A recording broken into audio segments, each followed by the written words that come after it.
सब ने daily Vaser के इशू को काफ़ी समर्थन दिया और उसके साथ साथ मेरे जो साथी जिन्होंने लगातार इस मूवमेंट को चलाने में हमारा सहयोग किया है, उन सबको मैं धन्यवाद करता हूं। तो जो आपने केंद्र सरकार का जिक्र किया, अभी हम इतने ज़्यादा ओवर कॉन्फिडेंस तो नहीं है, लेकिन एक 2.5 साल पहले मेरे दिमाग में ये था कि हमें केंद्र सरकार के साथ इस मुद्दे को टेकअप करना चाहिए। तो लगातार कोशिशें मेरी जारी थी और हम कहीं ना कहीं इलेक्शन से पहले भी आपने देखा होम मिनिस्टर तक भी पहुंचे थे। तो उसके बाद जैसे कोड ऑफ कंडक्ट जल्दी लागू हो गया, जिस वजह से हम उसको प्रॉपर फॉलो अप नहीं कर पाए। लेकिन हमें बड़ा अफसोस हुआ उस वक्त भी, 31 जुलाई 2024 को जब होम मिनिस्टर तक हमारा मेमोरेंडम पहुंचा, तो वहां से उनका पहला सवाल था कि ये 70 महीने की जो वेजेस पेंडिंग है, ये क्या इशू है।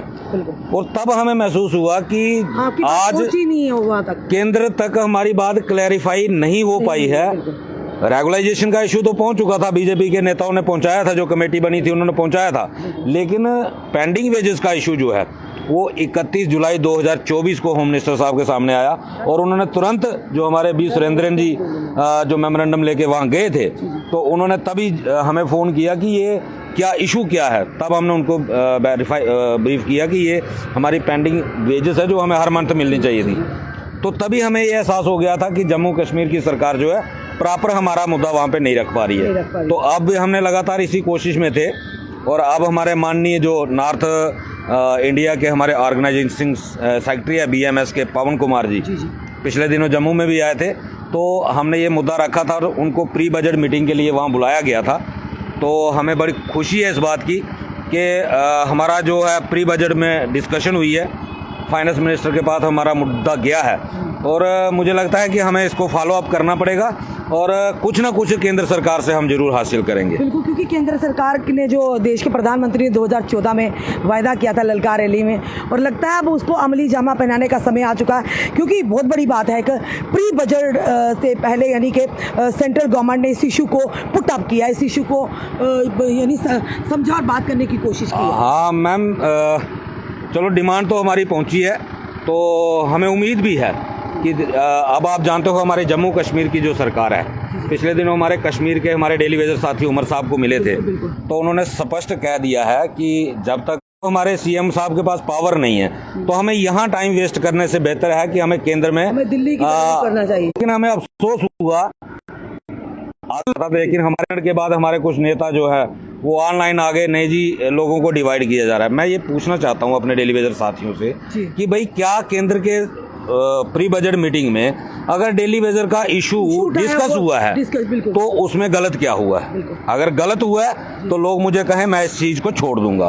मैं इसको छोड़ने के लिए तैयार हूं। डिस्कस हुआ इसका मतलब आने वाले बजट में हो सकता है डेली वेजर्स के लिए कुछ सौगात लेकर आई हो। हाँ, तो मैम हमारे लोगों को मुझे ये समझ नहीं आ रही कि हमारे डेली वेजर करना क्या चाहते हैं। ना खुद कुछ करते हैं, अगर कोई दूसरा करता है तो उसको डिमोरलाइज करने की भरपूर कोशिश करते हैं, सिर्फ इस बात के लिए कि इसका नाम ज़्यादा चल रहा है। भाई मैं आज भी कह रहा हूँ, मैं आज भी कह रहा हूँ आपके चैनल के माध्यम से बड़ी बार कहा है, मैं पीछे खड़े होने के लिए तैयार हूँ। जो अगर किसी के पास दूसरा कोई रास्ता है सेंट्रल गवर्नमेंट के बिना आज कि जो हमारा मसला हल कर सकता है, तो आप आगे लीड करो, मैं आपके पीछे खड़े होने के लिए तैयार हूँ। क्यों कर रहे हैं वो? यानी कि अगर परमानेंट होंगे तो सारे होंगे, अगर पॉलिसी आएगी तो सबके लिए आएगी। मैम मुझे यही इसी चीज की तो दिक्कत है, यही तो आज तक समझ नहीं आ रही, आखिर कन्फ्यूजन कहाँ पे है, प्रॉब्लम क्या है।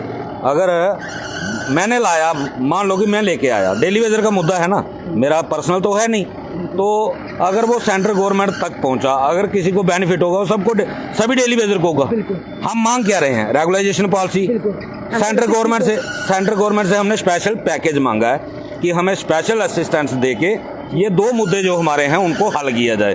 अगर वो कहीं कोई कार्रवाई हो जाती है, हमारी सुनवाई हो जाती है, तो अगर 60,000 परिवारों को, जिनकी आप बात करते हो, आप भी तो उन्हीं की बात कर रहे हो कि हाँ जी हम डेली वेजर के लीडर हैं, तो फिर दिक्कत कहाँ है? फिर डिवाइड, इसमें ऐसा लगता है कि उनको शायद ये लग रहा है कि क्रेडिट मुझे मिल जाएगा। भैया क्रेडिट आप रख लेना, मुझे रेगुलाइजेशन दे देना।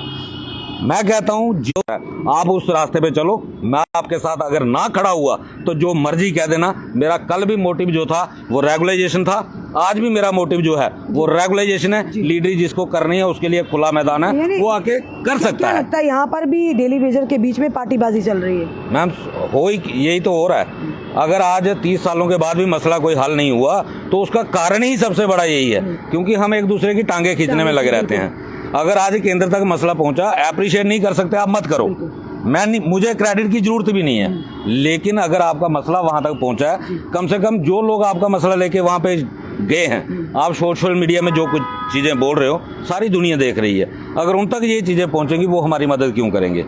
क्या ज़रूरत पड़ी है उनको कि वो लोग हमारी मदद करेंगे जिनको इस मुद्दे से लेना देना नहीं है? अगर मैं किसी को रिक्वेस्ट करके या किसी की मिन्नतें करके अगर इस मसले को सेंटर तक लेके गया हूँ, तो कम से कम इस चीज़ के बारे में तो सोचो कि अगर फ़ायदा होगा वो मुझे पर्सनल अकेले नहीं होगा, वो सबके लिए होगा। उम्मीद है कि आने वाले बजट में हो सकता है, अगर डिस्कस हुआ प्री बजट में, ये बहुत बड़ी बात है, तो कहीं ना कहीं उसका ध्यान तो केंद्रित है डेली वेजर पर कि आने वाले जो बजट होगा उसमें हो सकता है डेली वेजर के लिए। मैम इसके लिए लगातार कोशिश जारी रहेगी और मेरा टारगेट यही है कि इस मसले को हल करवाना है। और आप देखेंगे कि अगर कुछ हमारी कानूनी प्रक्रियाएं हैं जो जिसमें हम ऑलरेडी वर्क कर रहे हैं, जैसे ही वो पूरी हो जाएंगी आपको लगेगा कि ये होम मिनिस्टर तक भी डायरेक्ट जो है वो डिस्कशन होगा और इस मसले को किसी ना किसी तरीके सोल्यूशन तक पहुंचाना, इसके लिए लगातार जितनी कोशिश हो सकेगी मैं करूँगा।